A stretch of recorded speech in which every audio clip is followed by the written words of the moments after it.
नमस्कार, SPT news में आपका स्वागत है। पेश है 23 मई शुक्रवार दोपहर 1:15 बजे राजस्थान की 15 बड़ी खबरें। सबसे पहले एक नजर डालते हैं आज की हेडलाइंस पर। ना पीने का पानी मिला ना छांव, प्रधानमंत्री के साथ ही गया प्रशासन। घबराया पाकिस्तान, बोला मोदी का भाषण तनाव बढ़ाने वाला, सैन्य कार्रवाई की धमकी दे रहे। पंजाब के 3 खिलाड़ी अंडर 19 भारतीय टीम में सिलेक्ट, इंग्लैंड दौरे पर जाएंगे। राजस्थान के कानून मंत्री की पोती को नकल करते पकड़ा।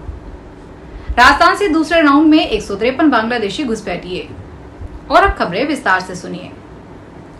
प्रधानमंत्री की सभा में लोगों को बसों में भरकर तो बड़े सम्मान से लाया गया। पार्किंग स्थल उनके लिए सभा स्थल के पास बनाया गया ताकि गर्मी में लोग परेशान ना हो, लेकिन सब ख्याल पीएम के भाषण खत्म होने तक ही था। मीडिया रिपोर्ट्स के अनुसार जैसे ही पीएम गए वैसे ही उनके पीछे आला पुलिस अधिकारियों से लेकर पूरा प्रशासन अमला भी गायब हो गया। पीछे 2000 बसें जाम में फंस गई। 10 किलोमीटर लंबा जाम 5 घंटे तक लगा रहा। तपती धूप में लोगों को ना पानी मिला ना छांव। हालात ये हो गए कि लोग धूप में सड़कों पर उल्टियां करने लगे। उन लोगों को कोस रहे थे जो उन्हें बड़े सम्मान से लाए, लेकिन सभा के बाद सुध भी नहीं ली। राजस्थान में गुरुवार को पीएम मोदी के दिए भाषण से पाकिस्तान घबरा और बौखला गया है। घबराए पाकिस्तान ने पीएम मोदी के भाषण को भड़काऊ बताया। मीडिया रिपोर्ट्स के अनुसार पाकिस्तान की तरफ से जारी प्रेस नोट में कहा गया है कि मोदी का कल राजस्थान में दिया गया भाषण तनाव बढ़ाने वाला है। वे एक संप्रभु राष्ट्र को सैन्य कार्रवाई की धमकी नहीं दे सकते। दरअसल मोदी ने बीकानेर के पलाना में हुई सभा में कहा था कि आतंकवादियों ने धर्म पूछकर हमारी बहनों का सिंदूर उजाड़ा था। हमारी सेना ने पाकिस्तान को घुटने टेकने पर मजबूर कर दिया। राजस्थान के कानून मंत्री जोगाराम पटेल की पोती को इंजीनियरिंग की परीक्षा में नकल करते हुए पकड़ा है। मामला जोधपुर की मुगनीराम बांगुर मेमोरियल यूनिवर्सिटी से जुड़ा हुआ है।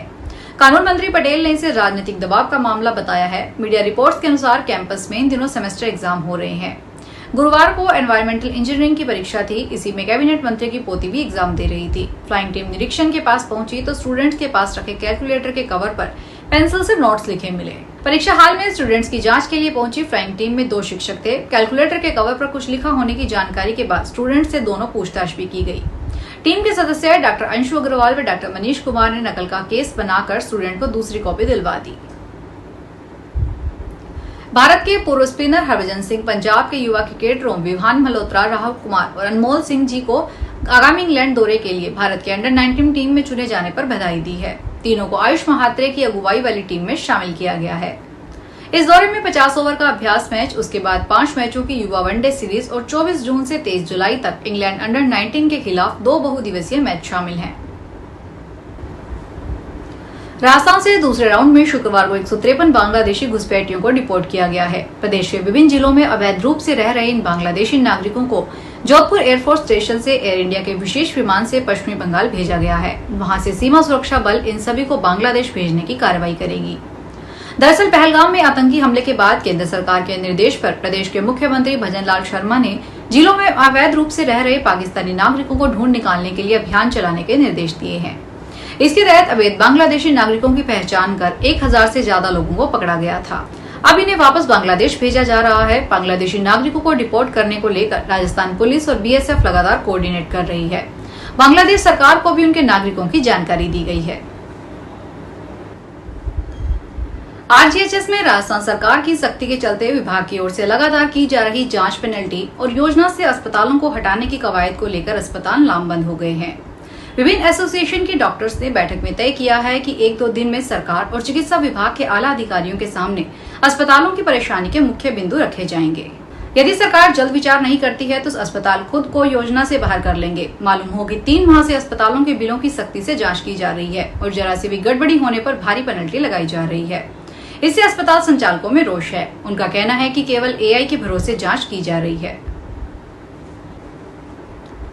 चंबल भीलवाड़ा पेयजल परियोजना के तहत भीलवाड़ा जिले में पेयजल सप्लाई की जाती है। गुरुवार को 22 मई को शाम से एबीवीएनएल के 33 केवी में फिर से पावर फॉल्ट हो गया, जिसके कारण तिलस्वा और भुंजर कला पंप हाउस से पंपिंग बंद है, जिसकी वजह से डब्ल्यूटीपी आरोली पर जल आपूर्ति बाधित है। अधिशासी अभियंता जन स्वास्थ्य अभियांत्रिकी विभाग परियोजना खंड प्रथम भीलवाड़ा ने बताया कि भीलवाड़ा शहर सहित भीलवाड़ा जिले में शुक्रवार 23 मई को पेयजल सप्लाई बाधित रहेगी।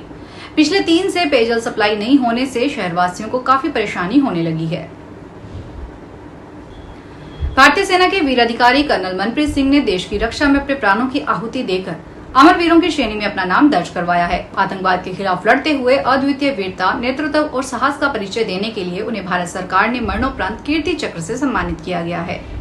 कर्नल मनप्रीत सिंह भारतीय सेना के सिख लाइट इन्फेंट्री 19 राष्ट्रीय राइफल्स में तैनात थे और पंजाब के अमृतसर जिले के निवासी थे। वर्तमान में उनका परिवार न्यू चंडीगढ़ में बसा हुआ है और हर साल उनकी बरसी पर शहीदी समागम का आयोजन किया जाता है। उनके बलिदान का दिन 13 सितंबर 2023 था। भरतपुर के उज्जैन इलाके में देर रात करीब 2 किलोमीटर के वन क्षेत्र में आग लग गई। यह आग अंधियारी पुलिया से पिंगोरा रेलवे स्टेशन तक लगी। आग की सूचना पर 4 दमकल की गाड़ियां मौके पर पहुंची। करीब 1 घंटे की कोशिश के बाद आग पर काबू पाया जा सका। अभी यह साफ नहीं हुआ है कि आग में कितने हरे पेड़ जलकर राख हुए हैं। उज्जैन थाना अधिकारी गिरिराज सिंह ने बताया कि देर रात करीब 9 बजे अंधियारी पुलिया पर सड़क किनारे रखे ईंधन में अचानक आग लग गई, जिसके बाद वह आग धीरे धीरे पिंगोरा रेलवे स्टेशन तक पहुंच गई। जैसे ही ग्रामीणों को आग के बारे में पता लगा तो उन्होंने घटना की सूचना पुलिस और दमकल विभाग को दी। राजस्थान माध्यमिक शिक्षा बोर्ड के 12वीं आर्ट्स, साइंस और कॉमर्स के रिजल्ट से असंतुष्ट स्टूडेंट आंसर बुक की समीक्षा और स्कैन फोटो प्रति प्राप्त करने के लिए आवेदन कर सकेंगे।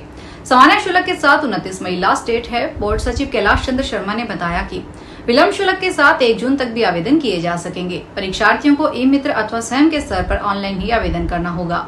बता दें कि साइंस का रिजल्ट 98.43, कॉमर्स का 99.7 और आर्ट्स का 97.78 रहा है। तीनों सब्जेक्ट्स में गर्ल्स टॉपर रही है। नेशनल हेराल्ड केस में प्रवर्तन निदेशालय ने अपनी चार्जशीट में दावा किया है कि कांग्रेस के कुछ नेताओं ने यंग इंडियन और एसोसिएटेड जर्नल्स लिमिटेड को चंदा दिलवाने के लिए पार्टी के सीनियर नेताओं के निर्देश पर कई लोगों से संपर्क किया था। चंदा मांगने वालों में तेलंगाना के मुख्यमंत्री और पूर्व प्रदेश कांग्रेस अध्यक्ष रेवंत रेड्डी, दिवंगत अहमद पटेल और पूर्व केंद्रीय मंत्री पवन बंसल शामिल हैं। हालांकि ईडी की चार्जशीट में इन्हें आरोपी नहीं बताया गया है। जयपुर पुलिस कमिश्नरेट में शुक्रवार अल सुबह लाफ्टर योगा का आयोजन हुआ। जयपुर पुलिस कमिश्नरेट की ओर से हास्यम संस्था के सहयोग से पुलिस कर्मियों के लिए लाफ्टर योगा का आयोजन किया गया। इस मौके पर additional commissioner admin and traffic Yogesh Dadish, DCP headquarter Devendra Kumar और डीसीपी ट्रैफिक शाहीन सिंह सहित अन्य अधिकारी भी मौजूद रहे। लाफ्टर योगा के जरिए चिकित्सकों और योगाचार्यों ने पुलिस कर्मियों को मानसिक और शारीरिक रूप से स्वस्थ रहने के गुर सिखाए। ड्यूटी आवर्स में प्रोटोकॉल की पालना करने वाले पुलिसकर्मी अपनी भागदौड़ भरी जिंदगी में काम के तनाव को कम करने के लिए पुलिस अधिकारियों के सामने जाकर जमकर हंसे। पाली शहर के चादर वाले बालाजी मंदिर के सामने की तरफ से सड़क किनारे कुछ गहराई में करीब 30 परिवार रहते हैं, जो कलेक्ट्रेट पहुंचे। अपनी पीड़ा बताते हुए उन्होंने कहा कि निगम की ओर से उन्हें नोटिस मिला है जिसमें मकान खाली करने को कहा है ताकि नाले की सफाई अच्छे से हो सके और उस पर किया गया अतिक्रमण हटाया जा सके। लोगों ने अपनी पीड़ा बताते हुए कहा कि पिछले करीब 40 साल से यहाँ रह रहे हैं कि मकान का पट्टा बनाने की फाइल भी निगम में लगा रखी है। इतने सालों में कोई नहीं आया और अब कह रहे हैं कि नाले की सफाई करनी है, अतिक्रमण हटाओ। उदयपुर की गोवर्धन विलास थाना पुलिस ने online gaming website Bajrang book पर सट्टा लगाते हुए 4 बदमाशों को गिरफ्तार किया है। इनसे 3 laptop, 4 PC setup, 2 CPU, 17 mobile, 27 ATM, 4 bank passbook, 8 chequebook, 23 SIM card, एक वाईफाई राउटर और 40,000 रूपए नकद बरामद किए गए हैं। साथ ही इनके द्वारा उपयोग किए गए बैंक खाते फ्रीज करवा दिए गए हैं। गिरोह का काम मास्टरमाइंड पुनीत उर्फ सोनू फरार है। गिरफ्तार आरोपियों में फ्लैट मालिक कुलदीप सिंह कुपावत, जमशेदपुर निवासी मुकुल कुमार, राजसमंद निवासी जयेश शेगर और नीरज सिंह चौधरी शामिल है। एसपी योगेश गोयल ने बताया कि सरगना सोनू आरोपियों को बैंक खाते और मोबाइल सिम भेजता है। आईआईटी कानपुर की ओर से देश के सबसे कठिनतम और प्रतिष्ठित इंजीनियरिंग प्रवेश परीक्षा जेईई एडवांस 2025 के स्टूडेंट्स रिस्पॉन्स शीट की जारी कर दिया गया है।